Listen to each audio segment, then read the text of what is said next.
it's essential in ways that I don't really completely understand. Whenever I do anything, whether it's a screenplay or if I'm making a film or whatever, I have to first very almost feverishly explore new types of music that I have never explored before. And most often I'll find ways to incorporate at least some of the music into the project at hand, but not necessarily. It's as if somehow music will put me in touch with certain recesses and resources within myself that I need to explore. Music in film, for me, has a central role, and I think I have taken more care about music than anyone else that I know in the profession. And looking at Land of Look Behind, of course, one of the pillars upon which the film rests is music.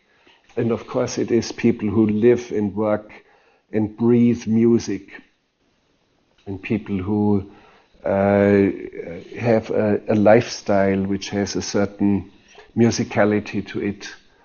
So in Alan's film, it is quite evident that reggae is probably the vortex of the whole film, the pivot, the center. And of course the people, real people, pura vida, and real life. Pure, raw, real life. And you do not see that so often.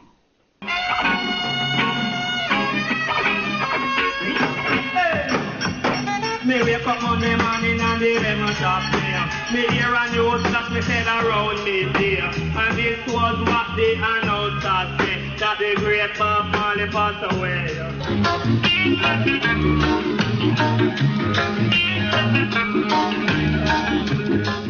In terms of musicians that I've known and worked with, I haven't worked with many, but the few that I have worked with, besides the Jamaican musicians like Bob Marley and Gregory Isaacs and so forth, I worked for several years with Mick Jagger. He was my partner and co-producer on another screenplay of mine called Love in Vain about Robert Johnson. Keith Richards also worked with me as a musical collaborator, musical producer on the same project.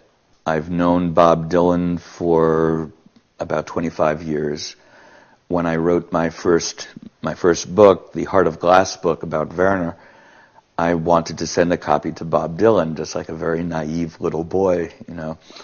And I had no idea of how to reach him, so I simply sent a copy to his fan club in Greenwich Village in New York. And lo and behold, about 3 or 4 months later, I had gone back to the States. I was visiting my parents. The phone rang, and it was David Zimmerman, Bob's brother, calling me from Minnesota to say that he had not only gotten the book, but he had read the book, and he was so impressed by the book that he now wanted to be my manager. And although I never engaged him as my manager, we've been in contact for many years. I've written a screenplay for him called Knocking on Heaven's Door. He's asked me to do certain projects that I will eventually apply myself to. And I find Bob to be quite an amazing human being, very remarkable man, a great poet, our greatest poet since Whitman. I also knew John Lennon. I knew John because I was delivering groceries to him and Yoko when they were living down in Greenwich Village on 105 Bank Street.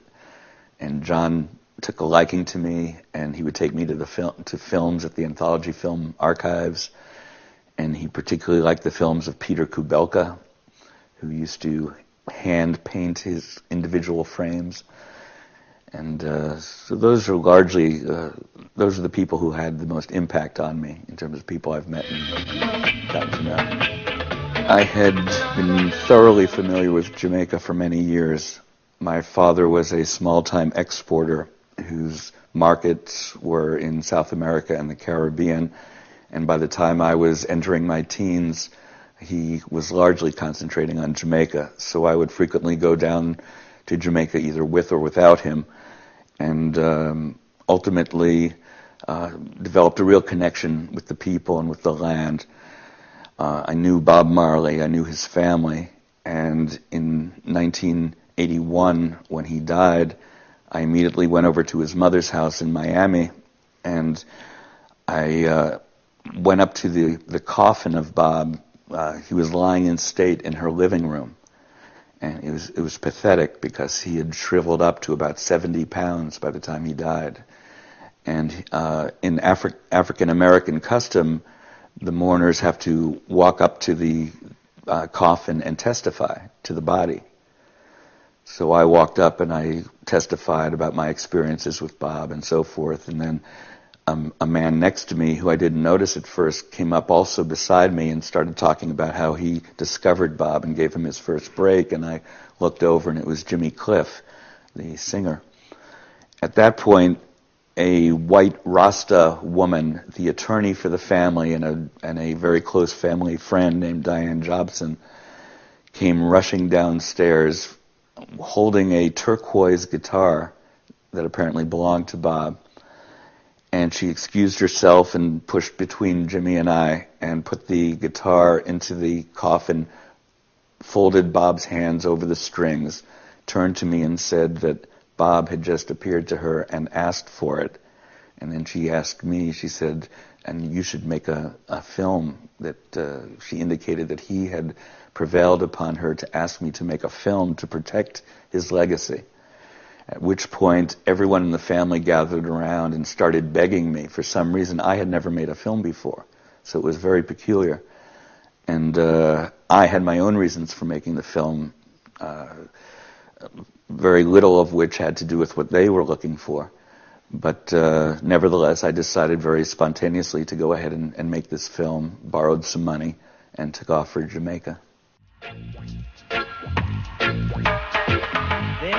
I first met Bob at his house, 56 Hope Road in Kingston. And I was standing outside in the yard near the driveway, and Bob came outside and kicked a soccer ball to me, and I kicked it back.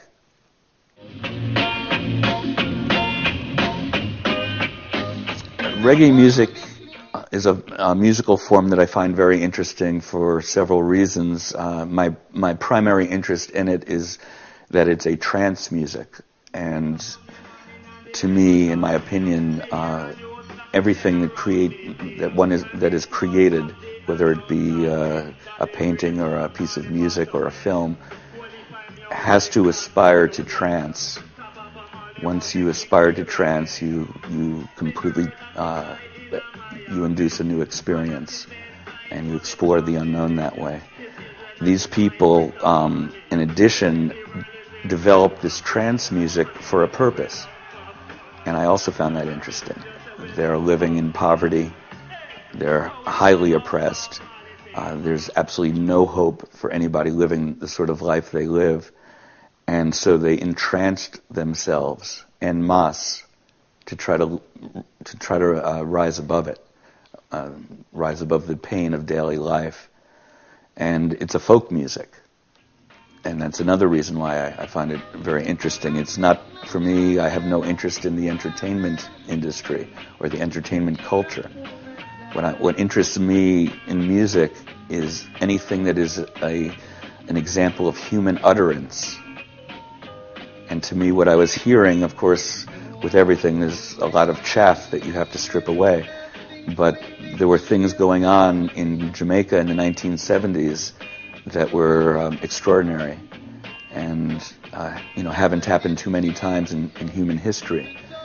And it was a people that were inventing a god and inventing a music and inventing a liturgy that they themselves knew was setting themselves up for ridicule. And they had such a strong sense of need and a strong sense of purpose. Plus they had the resources, their educational resources and so forth, that they articulated this sort of transcendent belief of theirs to overcome the daily experience of their lives. And reggae was provided the anthemic music It provided the trance for these people. It enabled them to congregate, and all of them fall into the same trance. It's something that I actually would imagine happened in ancient Israel. When Joshua was standing at the wall, I'm sure he wasn't just, he wasn't rapping. I've never been familiar to reggae music. Of course, I know a little bit about Bob Marley, but basically through Alan, I've never really been a fan of reggae music. Even though I see that and I can listen, there's something authentic about it, something very fascinating. How certain cultures, African culture and other cultures, are mingling together, and still I'm not into this music.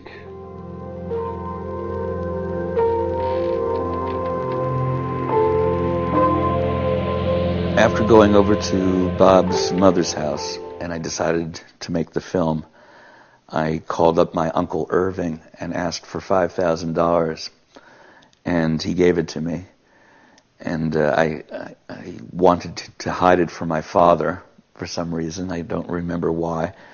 And I called up Jörg Schmidt-Reitwein in Munich, asked him if he would do this film with me, and he agreed to do it as long as he could bring his daughter with him. So for the $5,000, I also had to fly his daughter over. I immediately had the feeling that Jörg Schmidt-Reitwein was the right choice for working on a film like this, because Jörg has two great qualities. Number one, he would be the one who is very meticulous about light, who understands light and darkness and shadows.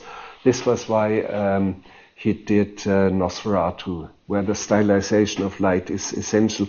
But on the other hand, he's very good, he's very physical, and he does wonderful things, finds the right rhythm of a scene, of a situation, sees things that others do not see easily. There's a wonderful moment where you see hands holding on to a wire fence, and he follows from hand to hand to hand. And it's a very beautiful floating movement, and it's very telling. So Schmidt-Reitwein was obviously the right man for. And after 4 days of shooting in Jamaica, we were interrupted. We got kidnapped. And when I regrouped from the kidnapping, I raised another $4,000 or so. So basically, I got Land of Look Behind in the can. I shot the film for about $9,000.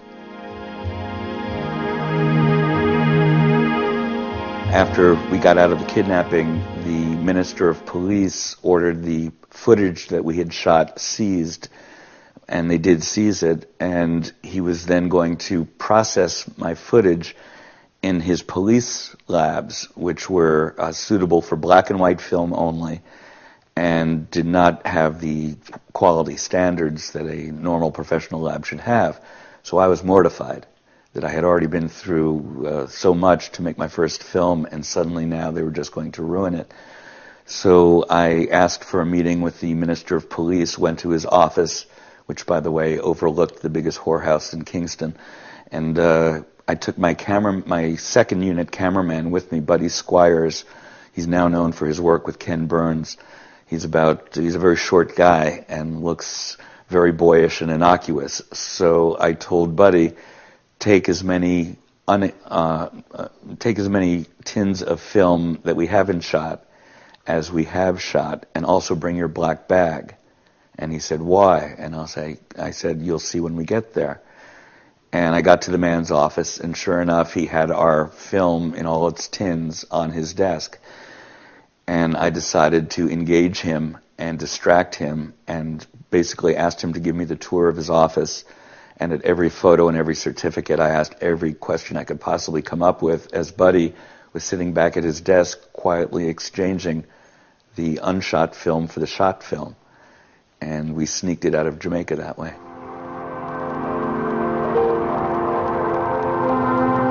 There were two different types of problems. One problem in doing the interviews for Land of Look Behind was political. the Rastafarians were an outlaw religion and an outlaw culture until the funeral of Bob Marley. And consequently, when I was making the film, even though they were given voice for the first time in public, the long-time repressive measures were still in effect. Rastas weren't allowed to wear their dreadlocks in public. They couldn't assemble and practice their religion or anything like that in public. And I found on several occasions when I would try to film a certain scene, government agents seemed to appear out of nowhere with submachine guns and block my entrance. When I went to interview Gregory Isaacs, I was blocked. My way was blocked in the doorway, and I literally physically pushed the man out of my way because he wouldn't move. When I shot the images of the prison, which is like a concentration camp for Rastas, I was not only shouted at and warned by soldiers who had submachine guns, but when they saw that I was defying them, they literally started running down the street, cocking their guns and shouting that they were going to kill me. And you just can't listen to shit like that. To film in a third world country is nothing particularly difficult or challenging. It's just a different world from our highly technologically oriented civilization. It's easier sometimes to work there because normally there are not so many rules. Normally there is not that much bureaucracy. In Alan's case, Jamaica apparently was a complicated country because it carries all the British colonial bureaucracy somehow as a backpack with it. And apparently at the time the film was made, it was almost, as Alan describes it, a police state.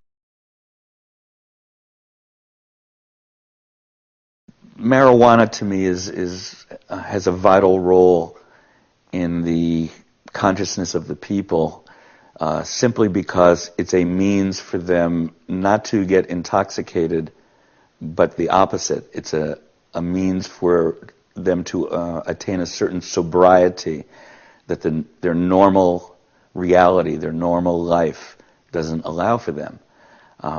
When you live in the sort of poverty that those people live in, I mean, imagine waking up every day in about 100-degree heat with no windows, just open spaces for windows, and all the dust coming in, and having a dirt floor, not having the proper clothes, not having anything to eat. It warps your thinking. Very few people can rise above that naturally and be strong enough. So these people en masse decided to utilize something, a natural herb or an herb that was indigenous to Jamaica. And I find it interesting in that way because through the use of marijuana, they have actually articulated a vision for themselves. They have invented a culture and invented a religion and invented the proper means for dealing with an insane sort of oppression that no sort of political legislation or political movement can possibly rectify.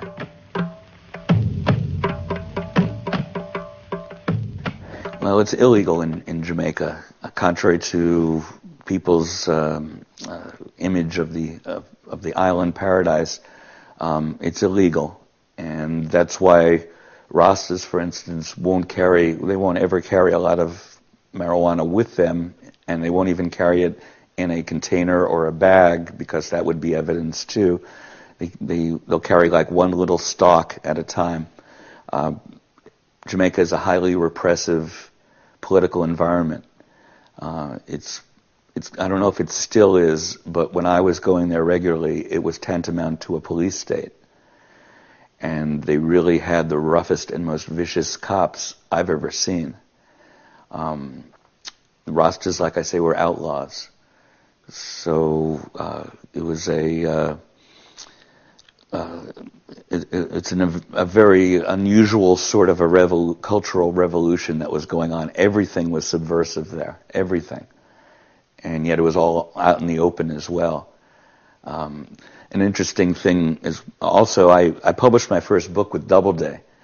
And Doubleday published a book that the U.S. government repressed and wouldn't allow them to release, which was the largest and most authoritative study on the effects of marijuana ever done.